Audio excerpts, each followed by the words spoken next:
नमस्कार, आप देख रहे हैं दर्श न्यूज। मैं हूं दिव्यांशु। देश में हो रहे लोकसभा चुनाव के छठे चरण के तहत बिहार में आज 8 सीटों पर वोटिंग चल रही है।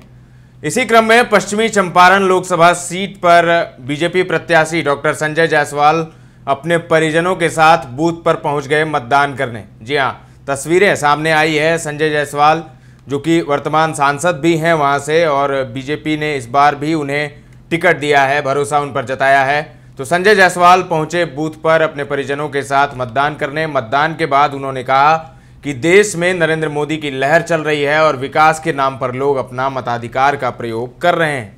वहीं राहुल गांधी को लेकर उन्होंने कहा कि देश की जनता नहीं चाहती कि पप्पू प्रधानमंत्री बने, देश मजबूत हो, इसके लिए लोग चुनाव कर रहे हैं और 400 पार करेंगे। तो क्या कुछ कहा है संजय जायसवाल ने, हम आपको सुनाते हैं, सुनिए। कोई जनता पप्पू को प्रधानमंत्री बनते नहीं देखना चाहती है। डर के मारे जब पप्पू मेरे लोकसभा में आ भी नहीं सका तो वही हालत बता रहा है कि क्या है। इस बार आपका बहुत जगह विरोध किया गया, क्या लगा? कोई ऐसा नहीं है। एक जगह गली को लेकर के मामला उठा था। इस देश के विकास के लिए, हर जगह के लिए एक एक व्यक्ति डिटरमाइंड है।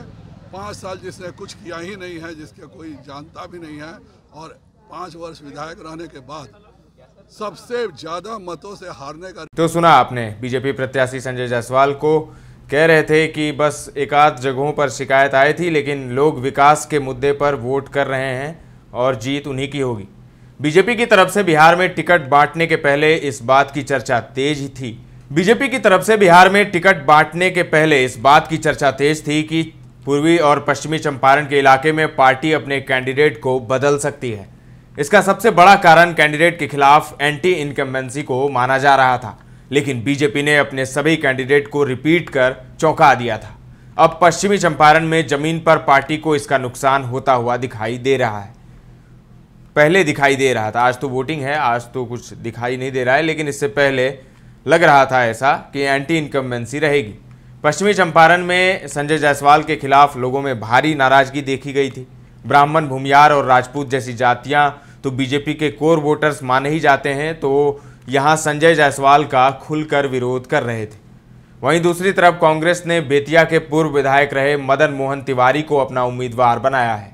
संजय जायसवाल के खिलाफ नाराजगी का सीधा लाभ यहां उन्हें मिलता हुआ दिखाई दे रहा था। भाजपा पश्चिमी चंपारण में 100% स्ट्राइक रेट के साथ 3 बार से वोट प्रतिशत बढ़ाते हुए जीत रही है। 2019 के लोकसभा चुनाव में यहां की लड़ाई का पैटर्न बदला।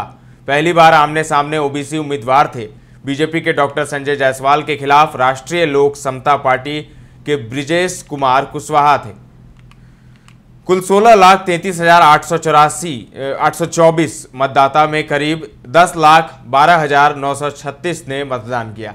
बीजेपी के उम्मीदवार डॉक्टर संजय जायसवाल 59.57% वोट पाकर सांसद बने। उन्हें कुल 6,03,706 वोट मिले थे।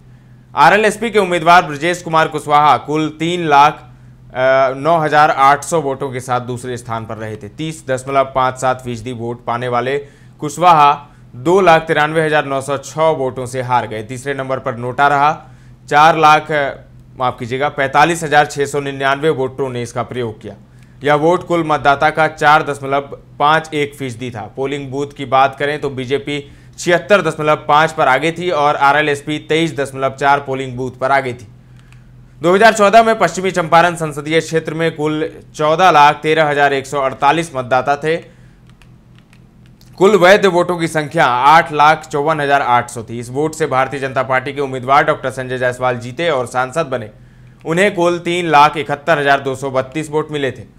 तो अब देखना बड़ा दिलचस्प होगा कि 2024 में क्या संजय जायसवाल एक बार फिर से जीत पाएंगे, क्योंकि एंटी इनकम्बेंसी उनके खिलाफ है और कांग्रेस ने जो उम्मीदवार उतारा है तो वहां पर ब्राह्मण, राजपूत और अन्य जो अगड़ी जाति के वोटर्स हैं वो वहां पर छिटक सकते हैं।